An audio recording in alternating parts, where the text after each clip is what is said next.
All right, security. Here we go again. I am going to, for objectives, we've already covered a good share of these. A little review. What needs need to be managed. Remember, we got to make sure the data is available. And so we want to make sure it's confidential. And then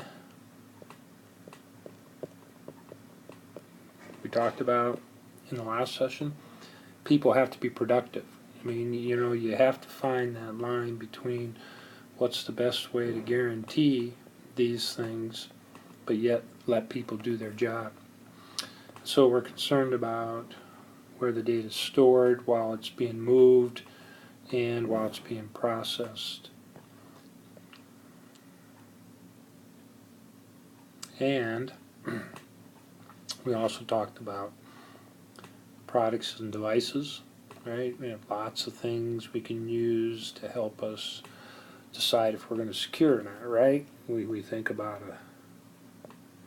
is there a threat, somebody to carry it out? Are we vulnerable to that threat? And what kind of risk do we want to take?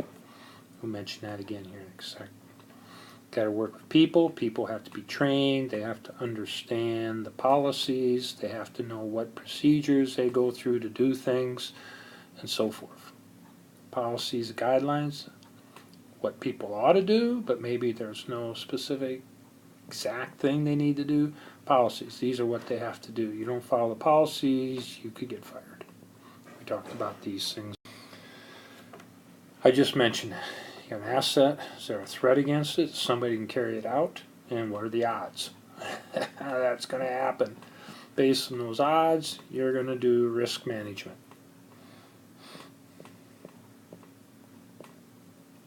Risk management. You're going to decide, are we going to spend a bunch of money to protect it?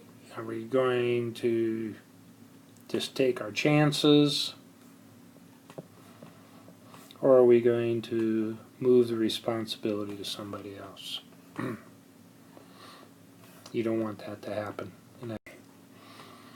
We talked about theft and manipulation. There's all kinds of legal consequences. When there's a breach, the first person that's contacted are their lawyers. It's the first thing you get a breach. Okay, we got a breach. What do we have to do so we don't get big fines, and how do we have to take care of our people and so forth. I already mentioned this. Scare people. And then identity theft. It's stealing identity, not necessarily your credit card. Attacks. We'll spend a little more time on that. Who? Anyone. It's really gotten so by use of search on the via the internet, there are all kinds of things out there you can get and download and so forth. Now, if you're one of those people who says, "Oh, Mr. Dirksen said there's all kinds of this hacking stuff, I'm going to go search." When you find websites that have hacking stuff on it, do you think the people who manage those websites really care about you or you getting hacked? It's one of the drawbacks of wanting to become a hacker is you probably are going to go through some issues yourself before you ever get there. Does that make sense? They have kiddie scripts. They have all kinds of stuff on the internet that allow you to research and do certain things. Some of that's really good for ethical hacking,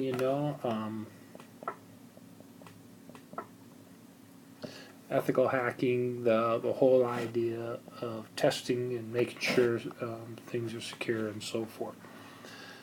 The sophistication of being able to hack has come down, and so the hacker's knowledge has come down. Cyber attacks, we talked a little bit about those, power plants, water supply. It could be all kinds of things in our country that are managed by technology. The whole financial system. It's dependent upon technology. I'm going to briefly give you an attack pattern, and what I'll do is I'm going to scroll this up so I have a little space down here at the bottom. You might have heard people talk about recon. There is lots of information you can pull out about companies and so forth. It's called reconnaissance. You can look and see if, this is a little more technical, if ports are open. You can find out who runs a company, you know, the different people in charge of different things at a company. You can, you know, look at their web presence. You can look if they're incorporated. There's lots of information you can get about a corporation if they're incorporated. You can do things in all kinds of search that allows you to look for. Some companies are very careless. They'll have a server that has, they decide to have their web presence on, but it has lingering files from before. And even if there's no links to those files, some sophisticated ways of search, just using even Google, Bing, and so forth, some of those, you can find interesting stuff on servers. So recon is usually legal, or at least most of it. So a hacker will find out as much information as they can, okay? And recon then can lead to where you're starting to get into this red area where you're scanning servers, devices, finding information out that really it's illegal to find. Then maybe you find a vulnerability, and so you can hack, and now you're in to a device. And there's lots of ways to do this. Probably the easiest way is to trick a person into giving you a password, like a fake email, or make them think you're somebody. You've been studying the company so much that next thing you know, you make them think that you're a particular person at the company and you're really not. And so you get a person to let you in. But anyway, you get hacked in.